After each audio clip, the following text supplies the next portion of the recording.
I love those self-help people.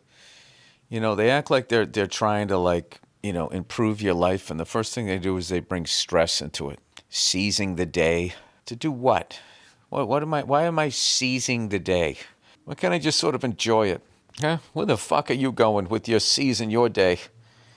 Mr. Spiritual, look at you. You're so spiritual you had to write a book about it. You ever think about that? This guy's like fucking, or this lady, or the they who writes the book is being all fucking spiritual and everything, but it's like, no, you went out. You went out and got a book deal.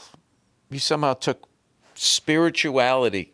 I'm above all this capitalism, communism, whatever the fuck you live in. You're above all of this shit. And you're just going to tap into the universe, man, right? And you're just sort of like breaking down the walls of the matrix, floating along the top of it, living your best life, right? Getting above the lies. Above the lies and below the flies. Chapter 3. Hear me out. This thing, somewhere along the line, these spiritual whores, and that's what they are, because if you're just spiritual, that's all you would be. You wouldn't in the middle of it be like, you know what, this is a fucking book. I can sell this. And then all of a sudden, you got like deadlines you got to meet when you got to bring your first draft in on how to be spiritual and be, what did I just say? That's the name of the book. Above the lies and below the flies. Like, what does that even mean? It almost sounds like it means something. That's what you get. It doesn't quite make sense, so that makes you pick up the book. And then I'm on the cover, and I got some douchey, like, really soft sweater, one of those sweaters that could also double as a blanket, so I seem like I'm unassuming, you know? I act like I'm fucking one with people, even though I make, like, children or whatever the fuck they manufacture the book. They make the children work for nothing. There's a few of them out there. They like get right in people's faces. They start screaming and yelling at them. Like that 9-foot goof, whatever the hell that guy's name is. He's like a giant, good-looking guy.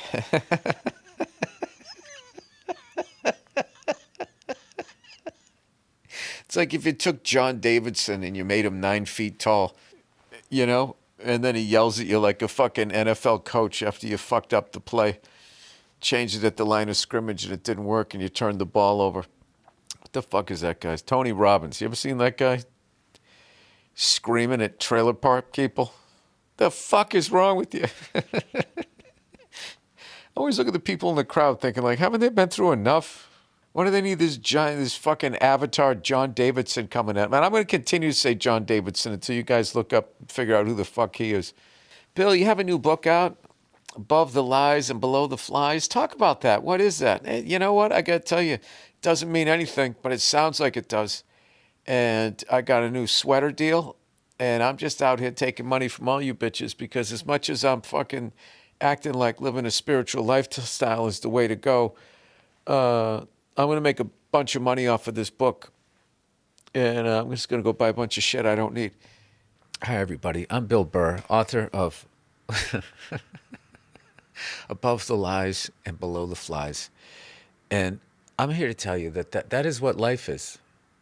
Life isn't a perfect view out a hotel window, okay? The view is perfect, but there's going to be some bird shit, okay? And rather than looking away from the bird shit, I want you to do something different, okay? Just hear me out. I'd like you to look into the bird shit and see life through that prism.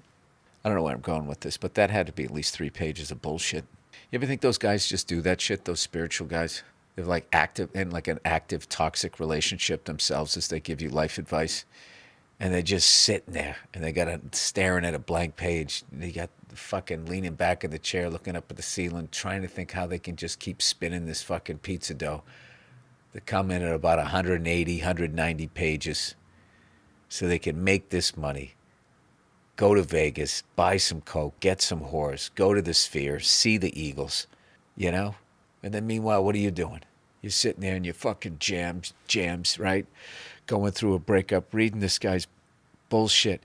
And you're like, I got to be more like this guy with this soft fucking sweater. You don't even realize that when you're reading it, all right? He's eating some hooker's ass right outside a circus. I'm sorry, people. I didn't mean to bring that level of reality to the podcast this early, but I just feel like I have a social responsibility in times like this. In chapter 5 of Above the Lies and Below the Flies, I talk about having the courage to attempt a breaststroke in an apartment complex with the chick you want to bang who isn't even there, but your head says she is, but you know you're not going to bang her, but your ego says you're going to. I teach you the tools on how to land that woman. If you just read my book by chapter 8, you'll be fucking her in the hot tub, and you won't care if half the building's watching. Hi, I'm Bill Burr. I have a soft sweater, and my legs are crossed, so you need to listen to me.